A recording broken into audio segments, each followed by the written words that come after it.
بسم اللہ الرحمن الرحیم۔ السلام علیکم ورحمۃ اللہ وبرکاتہ۔ ناظرین مکرم، مولانا روم اپنے حکایت رومی میں فرماتے ہیں کہ ایک فریبستان کے ہوس والے علاقے میں 3 قسموں کے آدمزاد رہتے تھے۔ ان میں سے ایک کی نظر اتنی تیز تھی کہ وہ چونٹی کے پاؤں تک دیکھ لیتا، لیکن وہ دل کی آنکھوں سے اندھا تھا۔ دوسرا بہت تیز سننے والا تھا، لیکن اس کے دل و دماغ کے کان بند تھے۔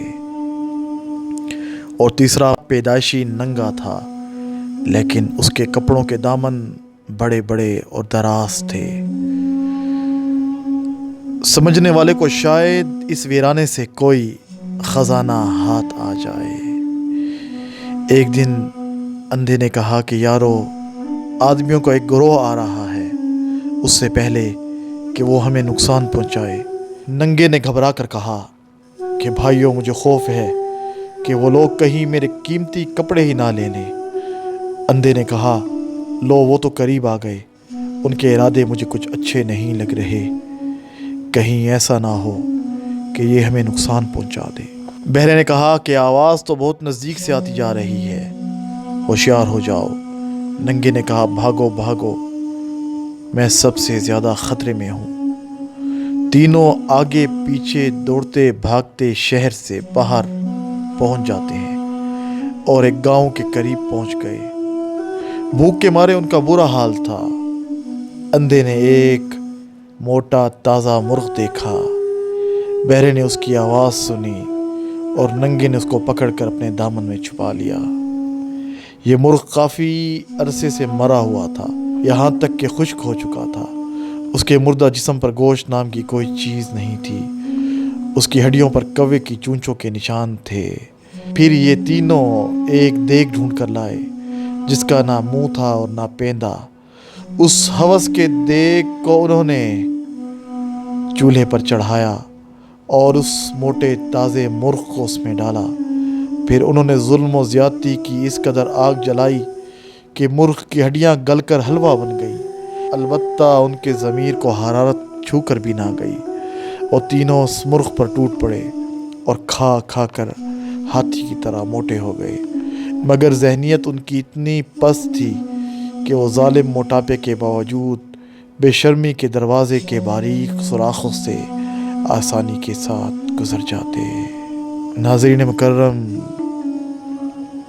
سمجھنے والوں کے لیے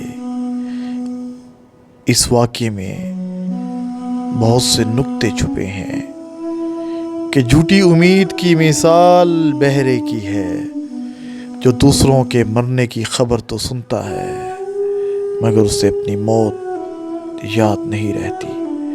حرص و ہوس کی مثال اس اندھے کی ہے جو دوسرے کے ذرا ذرا سے عیبوں پر نظر رکھتا ہے اور ان کی تشہیر کرتا پھرتا ہے، مگر اس بد نصیب کو اپنے عیب نظر نہیں آتے۔ اور تیسرا سب سے بڑا بیوقوف دنیا پرست آدمی ہے۔ یہ ظالم بھول گیا کہ وہ دنیا میں ننگا آیا اور ننگا ہی دنیا سے جائے گا، لیکن اس کو ساری عمر یہ ڈر رہتا ہے کہ کہیں کوئی میرا دامن ہی نہ چاک کر ڈالے، میرا کوئی پول نہ کھول دے، میرا کوئی راز فاش نہ کر دے۔